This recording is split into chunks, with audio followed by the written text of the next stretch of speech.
Salut à tous, c'est Guillaume et aujourd'hui on se retrouve pour un nouveau top 5 des meilleurs produits pour améliorer le setup. Donc pour cet épisode, je vous ai sélectionné comme d'habitude 5 produits. Vous avez comme d'hab dans la description de la vidéo les liens et les références de tous les produits que je vous ai sélectionnés. N'hésitez pas à me dire dans les commentaires quel est le produit que vous avez préféré. Sachant que là je vous ai sélectionné un petit peu de tout, des produits pour améliorer l'esthétique mais pas que. Vous aurez aussi des produits audio, des produits vidéo. Voilà, donc dites-moi ce que vous préférez et dites-moi aussi dans les commentaires si jamais il y a des produits que vous avez repérés. Vous dites ça c'est pas mal, je voudrais bien que Guillaume teste, donne son avis. Vous me mettez les références, j'essaie de les commander ou de les récupérer auprès des Macs pour le prochain épisode. Et comme ça, je vous présenterai ça dans les prochains. Dites-moi aussi dans les commentaires si jamais parmi les 5 produits que je vous présente, il y en a un sur lequel vous avez un coup de cœur. Si vous voulez que je fasse un giveaway, j'essaierai de voir pour vous faire un giveaway sur un des 5 produits. J'essaierai de choisir celui où il y a le plus de personnes qui me disent on veut gagner celui-ci. Et du coup, on commence tout de suite avec le premier produit. Le premier produit, vous le voyez depuis le début de l'intro. Il y en a une partie qui est juste là, la deuxième partie est juste là.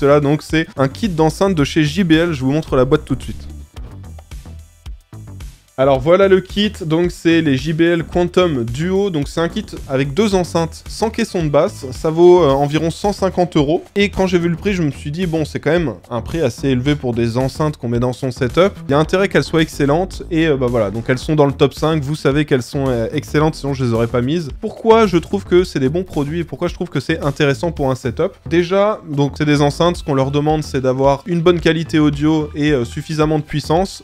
Pour le coup c'est très bien. Quand j'ai vu la taille des enceintes, je me suis dit oula, je vais peut-être manquer un petit peu de grave, ça risque de pas être top niveau qualité audio. Elles sont excellentes, vous savez, JBL ils font des enceintes Bluetooth qui sont quand même dans un format assez réduit et pourtant elles arrivent à lâcher un son d'excellente qualité. Bah là c'est un petit peu pareil, niveau qualité c'est très bon, que ce soit au niveau des aigus, des médiums, des graves, c'est très bon. On a aussi le côté esthétique, je trouve elles sont quand même assez discrètes vu qu'elles sont assez petites. On a un petit peu d'éclairage, alors là moi je l'ai réglé en RGB mais on peut fixer sur une couleur en particulier. Et aussi, on peut faire en sorte qu'il y ait une animation en fonction du son qui sort de l'enceinte. Donc ça, c'est un petit détail, mais c'est l'esthétique. Et quand on se fait un setup, on aime bien quand les choses sont belles, sont bien intégrées dans le setup. Là, pour le coup, ça s'intégrera parfaitement bien dans un setup gaming. Et la dernière chose que moi, j'ai bien aimé sur ces enceintes, c'est toute la connectivité. Parce que, donc là, vous voyez, elles sont branchées en filaire sur la carte son de mon PC. Donc avec un câble jack classique, comme on pourrait brancher aussi sur un téléphone, voilà. Mais on peut la brancher aussi autrement, ce kit d'enceinte. On peut le brancher en USB, ce qui veut dire que le traitement du son sera fait directement par les enceintes. Donc là, ils nous fournissent un câble micro USB vers USB. On peut aussi se connecter en sans fil. Donc en sans fil, c'est en utilisant la technologie Bluetooth. Donc ce qui veut dire que vous pouvez brancher tout le temps, voilà, sur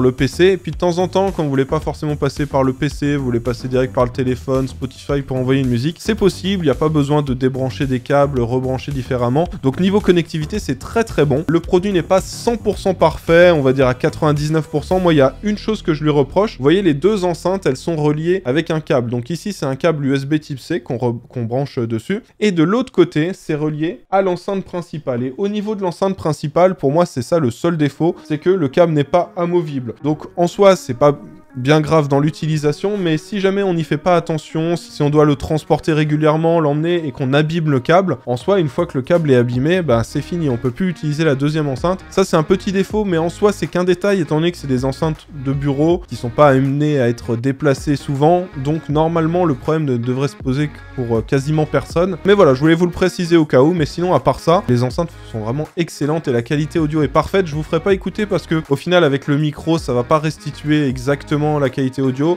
mais voilà, je peux vous dire que la qualité est vraiment excellente. JBL, ils m'ont pas envoyé que ça, ils m'ont envoyé aussi un casque. Je leur avais demandé les enceintes et ils m'ont dit on a aussi un casque qui est pas mal, si tu veux le tester, qui te plaît, tu l'intégreras, sinon tu le laisses de côté. Bon, du coup, vu que je vous le montre, vous savez que le casque m'a plu, je vous montre le modèle tout de suite. Alors du coup, voilà le casque, et je vous montre la boîte tout de suite. Voilà la boîte du JBL Quantum 800. Alors, ça c'est un casque gamer avant tout, mais vous allez voir qu'on peut l'utiliser pour beaucoup d'autres choses. C'est un casque haut de gamme. Déjà, je le précise, on est sur un casque à 200 €. Donc c'est pas tout le monde qui va s'acheter un casque à 200 €. Mais vous allez voir que dans certains cas, ça va être très utile. Donc ce casque, il est fourni donc avec un micro intégré comme d'habitude. Ce micro, il reste quand même assez discret quand on met le casque sur les oreilles, vous voyez. techniquement c'est un casque qu'on va pouvoir utiliser dehors. Et on va pouvoir l'utiliser dehors grâce à sa connectivité. On peut le brancher avec un câble jack, comme les enceintes, on peut le brancher en USB type C sur le PC, ça aussi on a une connectique. On peut le brancher en sans fil, moi c'est ce que j'ai fait avec un dongle qui est fourni, mais on peut aussi le connecter en Bluetooth. Et ça c'est cool parce que ça veut dire qu'on peut l'utiliser en soi sur le PC, mais après quand on part, on va dans les transports, on va se balader, on peut très bien partir avec le casque. Alors en soi, on a quand même le micro qui est là, il reste quand même assez discret, il y a toujours un look gamer pour le casque, mais en soi, c'est quand même un casque qu'on va pouvoir utiliser dans pas mal de situations, et je me dis que ça peut être intéressant pour ceux qui veulent un très bon casque gamer et un très bon casque nomade pour aller se balader, et qui se disent je vais quand même pas acheter deux bons casques, ça va me coûter une fortune. Là, celui-ci coûte quand même un certain prix, mais vous avez un 2 en 1 avec ce casque-là. Donc je vous le précise, il y a quand même le micro qui n'est pas amovible, pour moi c'est le seul défaut de ce casque. Au niveau des fonctionnalités, donc je vous l'ai dit, on a la connectivité, alors on a du RGB aussi dessus, ça c'est plutôt cool. Au niveau des boutons, alors on a un bouton pour se mute le micro, on a un bouton pour faire une réduction de bruit active, ce qui veut dire qu'en gros quand on va l'activer, tous les bruits audio ambiants on va plus les entendre, étant donné qu'ils vont être coupés, le micro capte le son et ensuite ça fait le son inverse dans le casque pour plus qu'on entende tout ce qui se passe autour de nous. Donc ça c'est quand même assez intéressant. Je l'ai testé tout à l'heure avec le petit qui pleurait juste à côté. J'entendais quand même un tout petit peu les pleurs, hein. C'est pas aussi efficace que qu'on a par exemple sur des AirPods Pro, mais on s'en rapproche vraiment beaucoup et la réduction de bruit est quand même excellente dessus. Au niveau des boutons, on en a deux molettes. Une molette pour le volume global du son, et une molette qui va permettre de décider si on veut plus entendre le chat vocal ou le jeu. Donc voilà, c'est plutôt bien. Et puis le dernier sur le côté droit, c'est pour passer du mode PC au mode Bluetooth classique. Donc voilà, un bon petit casque. J'ai pas encore fini de vider la batterie entièrement, mais voilà, en tout cas, ça a l'air de bien durer. La référence, c'est le JBL Quantum 800. Vous avez le lien en description. On passe maintenant au deuxième produit. Le deuxième produit, le voici. Donc comme vous le voyez, c'est la Razer Kiyo Pro, c'est la toute nouvelle webcam qui a été annoncée par Razer il y a quelques semaines maintenant, peut-être un mois et demi, je sais plus. Quand je l'ai vu, je leur ai demandé de me l'envoyer pour l'intégrer dans le prochain top 5 des meilleurs produits pour améliorer le setup. Donc c'est une webcam, je vous préviens, qui n'est pas dans le même budget que une Logitech. Vous voyez comme toutes ces webcams qu'on voit souvent. Là, clairement, on est positionné sur un budget plus élevé. On est à mi-chemin entre le prix d'une webcam classique et le prix de ce qu'on devrait payer si on voulait prendre un réflexe, une carte d'acquisition vidéo. Voilà, ce que j'utilise moi actuellement, c'est une caméra professionnelle branchée sur une carte d'acquisition qui me permet de récupérer le flux vidéo. Donc ça coûte quand même assez cher, hein. Là, pour la caméra plus l'objectif, on est à plus de 2000 €. Faut rajouter aussi la carte d'acquisition. Voilà, ça coûte quand même un certain prix. Le souci qu'on a, c'est qu'en général, on arrive à 90, 100 €, on a des webcams, et après, si on veut passer à la vitesse supérieure, il faut toujours faire x4, x5, x6 au niveau du budget. Là, clairement, on se retrouve sur une webcam positionnée à 210 €, ce qui est quand même un certain prix. Mais je vais vous montrer la qualité. Vous allez voir que c'est globalement meilleur que ce qu'on retrouve avec du Logitech, par exemple. Prenez quand même en compte que par rapport à ce que vous voyez actuellement, la qualité sera quand même moins bonne. On n'est vraiment pas sur le même budget. Là, on est sur une webcam, ça coûte 10 fois moins cher que ce que j'utilise là pour me filmer. Mais voilà, ça vous permet de vous faire une petite idée. On switch tout de suite sur le plan avec la webcam. Je l'ai placée juste là. Alors attendez, je vais peut-être vous la montrer d'un petit peu plus près. Voilà à quoi ressemble la webcam. Donc vous voyez, elle est quand même assez imposante. Elle se branche en USB type C à l'arrière. Et voilà, sinon c'est une webcam, tout ce qu'il y a de plus classique. Donc là, je vais switcher sur la webcam Razer dans une seconde. Et maintenant. Donc là, normalement, maintenant, vous me voyez avec la webcam de chez Razer. Donc dites-moi ce que vous en pensez de la qualité. Donc comme vous le voyez, c'est sûr, on n'est pas sur la même qualité que ce que j'utilise pour filmer mes vidéos. C'est pas du tout le même budget non plus, mais je trouve que la qualité est quand même meilleure que ce qu'on a avec du Logitech par exemple. On a quelques petits défauts de temps en temps, là je le vois pas trop, mais des fois ça a du mal à faire le focus. Et autre chose, je trouve que l'image est un petit peu bleue. Donc ça, je pense que c'est quelque chose qu'on peut corriger après, sachant que moi j'ai branché la webcam, elle s'est installée toute seule, et ensuite j'ai juste utilisé le logiciel caméra de Windows. Donc je pense qu'il y a moyen de faire des réglages un petit peu plus poussés pour régler un petit peu mieux les couleurs. Alors petite pause dans la vidéo, je me suis aperçu après le montage qu'il y avait un vrai souci avec les couleurs, la gestion des couleurs. En fait, il faut vraiment absolument utiliser le logiciel Razer Synapse 3 pour pouvoir désactiver la balance des blancs, parce que en fonction des éclairages que vous avez dans le setup, ça va complètement changer les couleurs. Moi je l'ai mis en manuel, je l'ai fait une seule fois, et puis voilà, comme ça permet d'avoir quand même une bien meilleure qualité sur le rendu. Je trouve que ça règle en grande partie le problème, dites-moi ce que vous en pensez.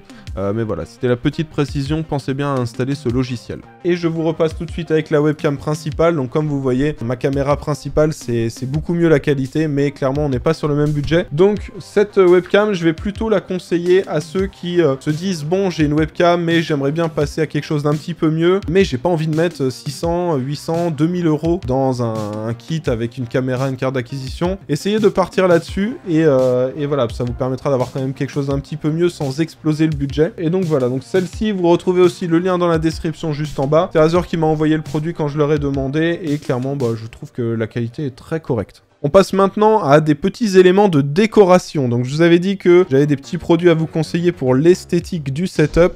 Je vous montre ça d'un petit peu plus près. Alors vous connaissiez peut-être cette marque, pour ceux qui ne connaissent pas, ça ressemble un petit peu à des Lego, mais ce n'est pas des Lego, c'est plus petit en fait le format. Donc comme vous le voyez, c'est la marque Pixo. Ils font des petits kits comme ça, alors il y en a vraiment pour tous les goûts. Moi j'ai pris du Star Wars, parce que j'aime bien cet univers, mais vous avez sur l'univers des mangas, sur l'univers des comics par exemple, sur tous les Marvel, les DC Comics, etc. Vous en avez vraiment pour tous les goûts, pour adapter tout ça à votre setup. J'en ai pris 4, alors il y en a 2 qui sont pas encore montés, R2-D2 et Jango Fett. Mais nous avons quand même Dark Vador et BB-8 qui sont montés. Je vous les montre d'un peu plus près, vous allez me dire ce que vous en pensez.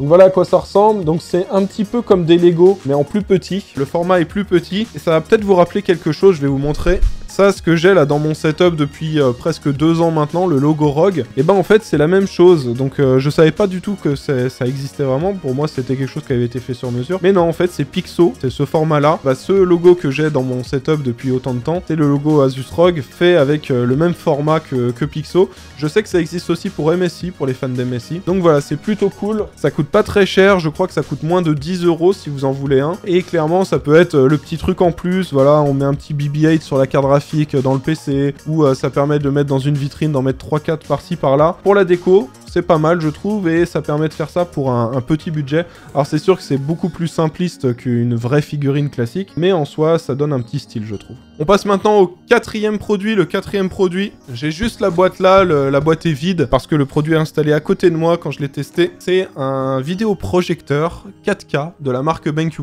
Alors attendez, je vous donne la référence exacte, c'est le TK700 STI, et c'est pas n'importe quel vidéoprojecteur, c'est un vidéoprojecteur qui va être idéal pour le gaming, idéalement pour les joueurs console, ceux qui veulent un temps de réponse faible pour jouer avec un vidéoprojecteur. C'est une problématique qu'on a souvent avec les vidéoprojecteurs. On a souvent un temps de réponse qui est assez élevé. Avec celui-ci, ça permet d'avoir un temps de réponse beaucoup plus faible que ce qu'on a habituellement. Donc je l'ai testé, je l'ai installé. Il y a pas mal d'avantages là-dessus. Donc déjà, bon, il y a une résolution 4K, donc ça c'est cool, on va vraiment pouvoir jouer en 4K.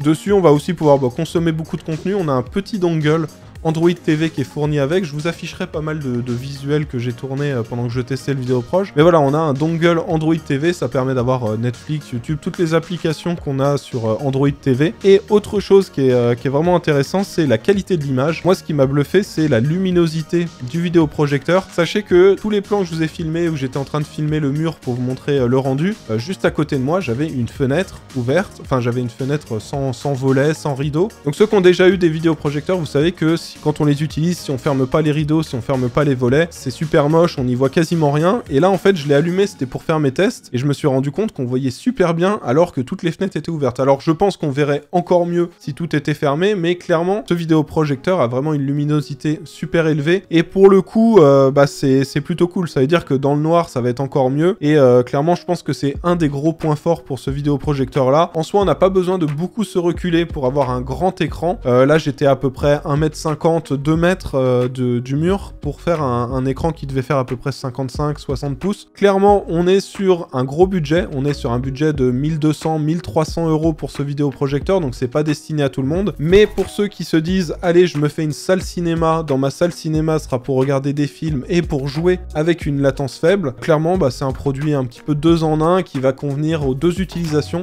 Et voilà, ça peut être intéressant. On en arrive maintenant au 5e et dernier produit que je voulais vous présenter dans cette émission, c'est ça. Alors vous devez vous demander ce que c'est. C'est une petite lampe, je vous l'avais déjà montré il y a quelques jours avant que je tourne cette vidéo. C'est une petite lampe LED, ça vaut 15 € sur Amazon, 15 ou 20 € je crois. Vous aurez dans tous les cas les liens en description, ça coûte vraiment pas cher. Avec une petite application mobile, on peut configurer l'éclairage, ça fait 15 watts de puissance et ça permet de projeter dans une certaine couleur contre un mur. Je vous affiche en ce moment même l'update de mon setup avec justement 4 lampes que j'ai placées, donc 2 derrière les écrans et 2 sur l'étagère en haut. J'ai mis du bleu, du violet et juste en dessous du violet et du bleu pour intervertir un petit peu les couleurs. Vous voyez un petit peu le changement de couleur, comment ça rend, et clairement ça peut tout changer dans le setup. Alors là du coup il y en a 4 des lampes, donc faut compter à peu près 70-75 €. Ça peut monter quand même assez vite, mais clairement ça peut être intéressant pour se faire un fond derrière soi quand on se filme ou pour mettre une ambiance dans le setup. Je vais vous montrer un petit peu la puissance de cette lampe, mais comme vous voyez on peut vraiment éclairer le fond derrière soi. Je vous mettrai un petit extrait de ce qui s'est passé pendant mon live où je vous en ai parlé, parce que le live je l'ai lancé et j'avais mis derrière moi sur l'étagère du bleu et du violet avec 2 lampes pour améliorer justement le fond de mon live.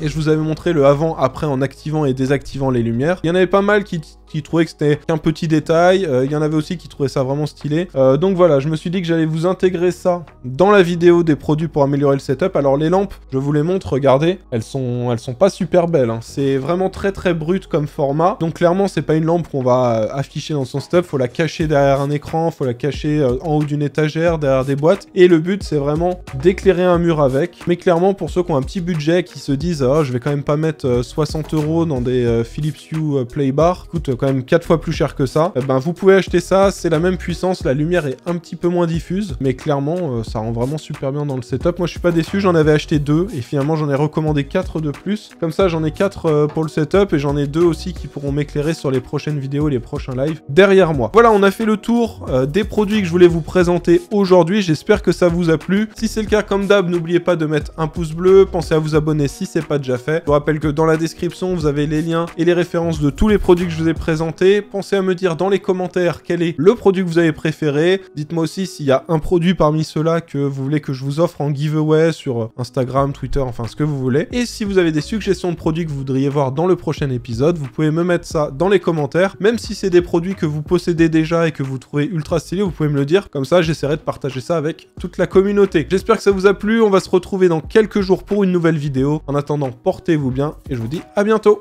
Allez, ciao!